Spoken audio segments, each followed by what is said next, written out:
what's up, Youth Factor? I'll keep it short because I don't think you can see me very well, even with my little lights on in the car.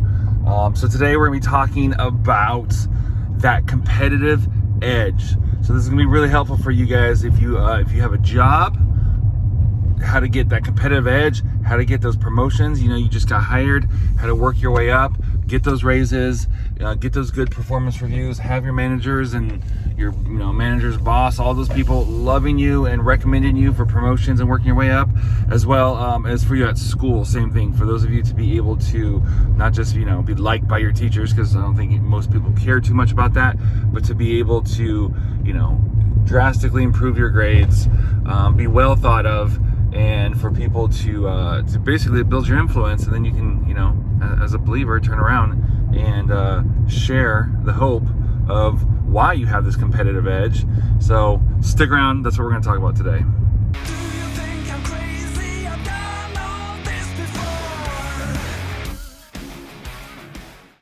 Okay, I haven't started running yet, but I just heard something that I have to share with you guys really quick, and I don't want to forget it.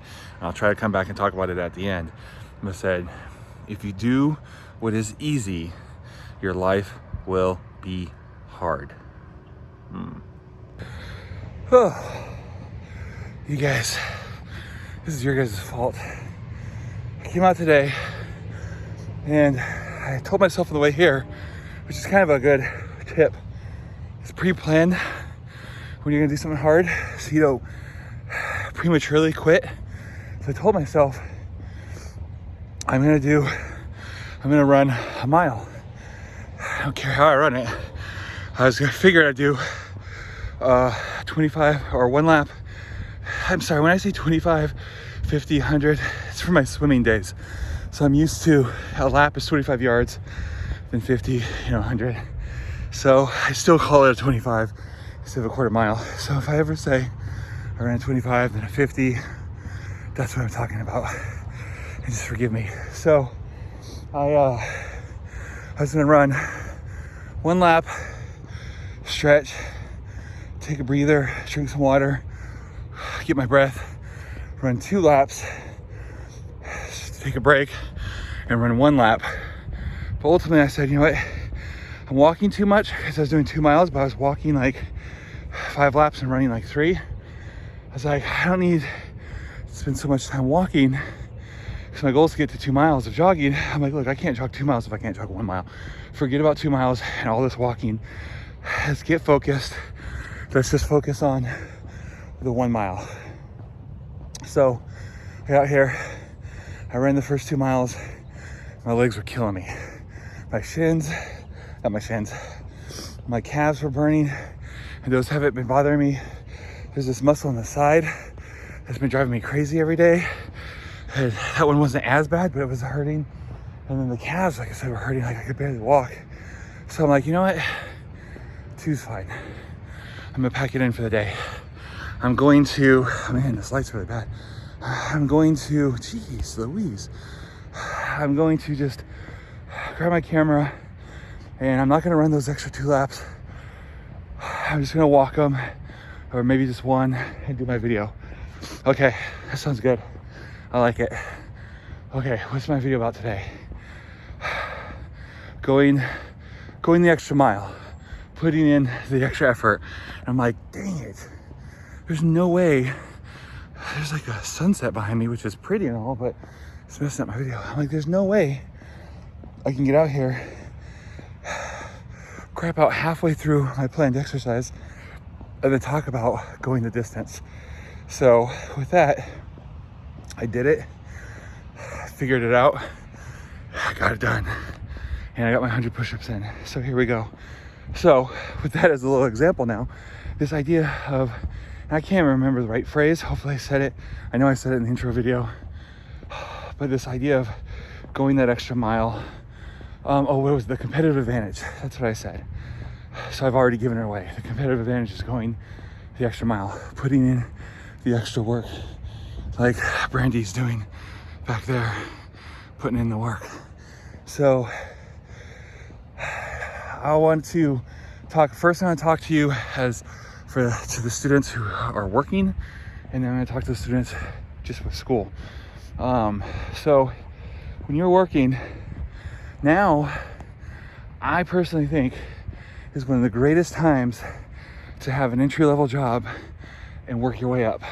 First off, you can work almost anywhere you want. Everywhere I go, hiring, need workers.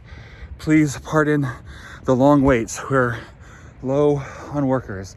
Applebee's. So my son came to work with us yesterday. My wife goes, hey, I know we brought this salad to eat for lunch.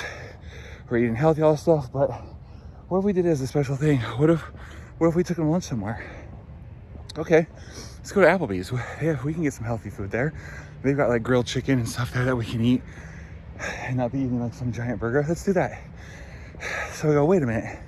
I remembered that the one by us started closing at 2 o'clock or started opening at 2 o'clock instead of, I think it was like 11 or 12 before. I'm like, okay, let's check it, because a while back they started not opening until 2 because they didn't have enough workers.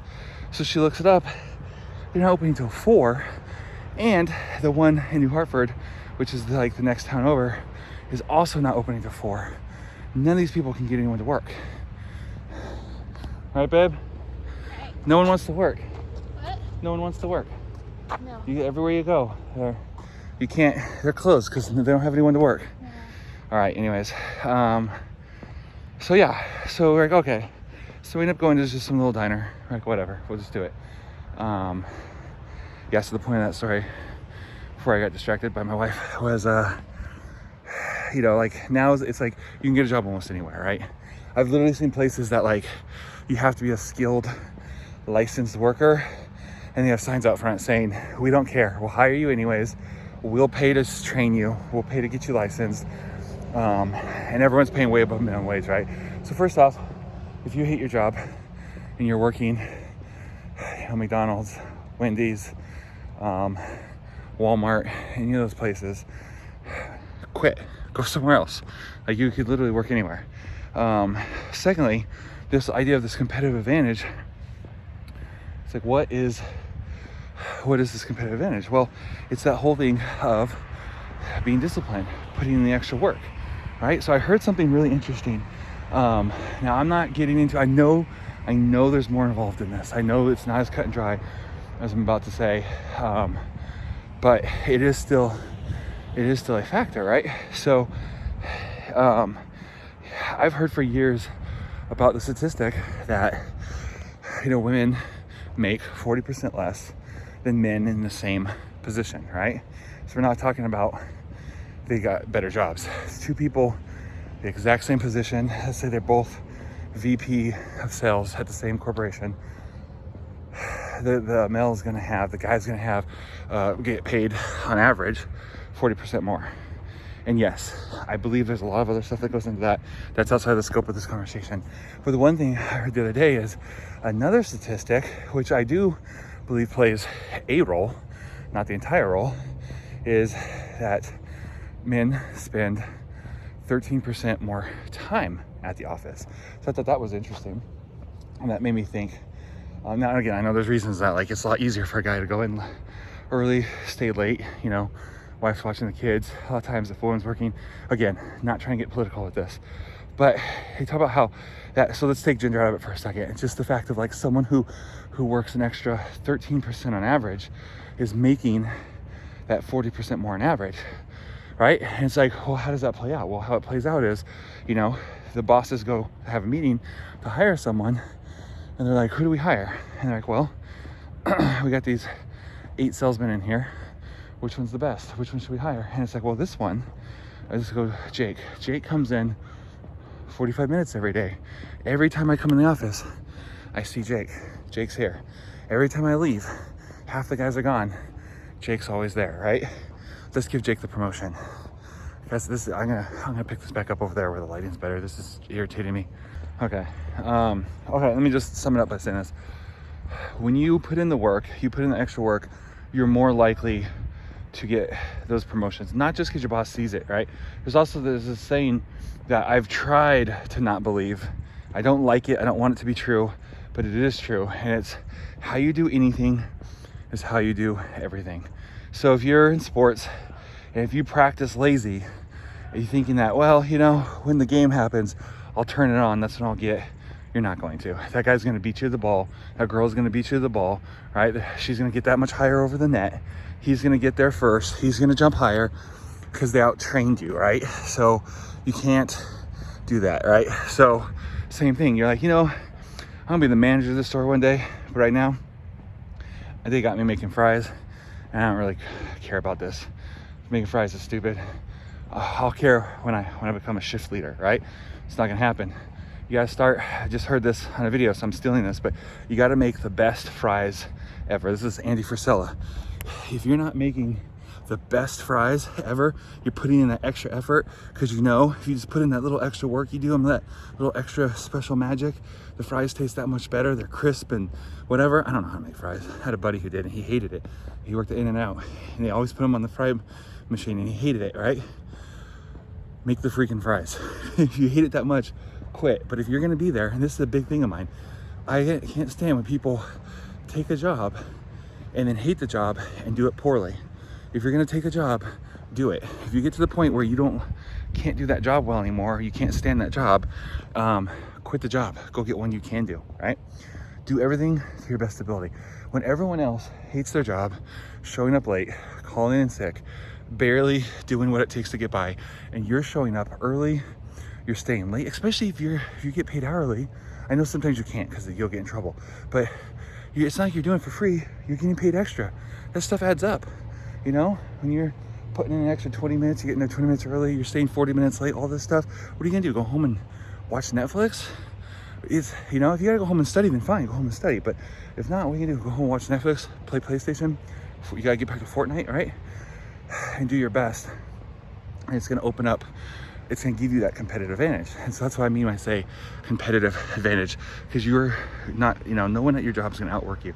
Same thing with school, right? Don't ever judge yourself just off of everyone else, right? Do what it takes, get the A, right? Well, I can't get A's, I'm not fine. If you put everything into it and all you can do is get a C, whatever it is, right? Put everything into it, put the extra amount of work into it, and that's going to give you that competitive advantage, is by not slacking off, doing those hard things. I made the comment this morning, that little quote that I heard, I had to throw in about if you do easy things, your life will be hard. Well, guess what? The opposite is also true. If you do hard things, your life will be easy. So hold on, I gotta clean that off a little bit. That's why I'm like committed now to getting up every morning and exercising twice. So you, student, by the time you wake up and you're getting ready to go to school, I've already worked out twice.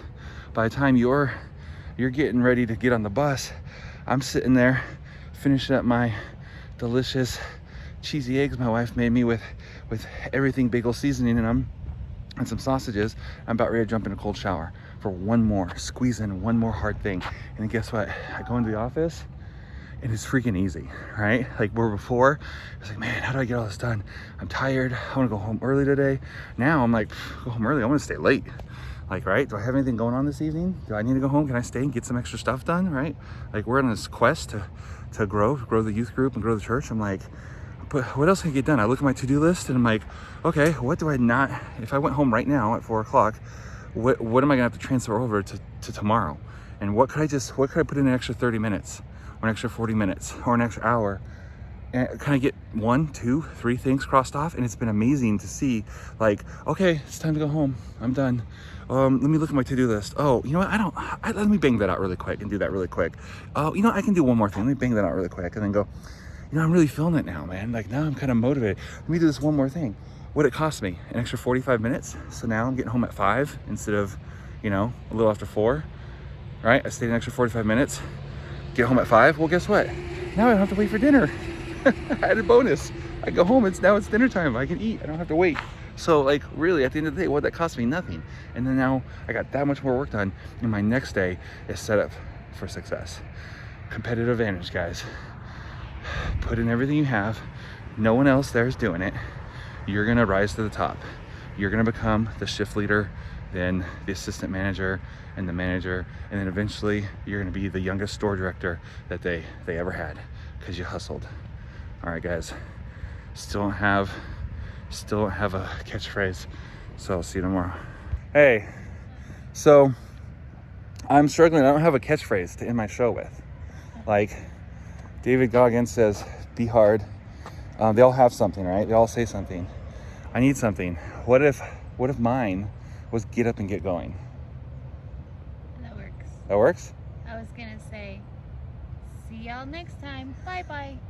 Like this Marky and Yo Gabba Gabba. I can't take his. That was the first thing I thought of. No. See, she's the opposite of me. Where I get up and it gets me going. She needs her cup of coffee. We'll go home, and then she'll be like, "What? Did I really say that?" So, That anyways, was the first thing that popped in my head. see y'all next time. Bye bye. Yeah.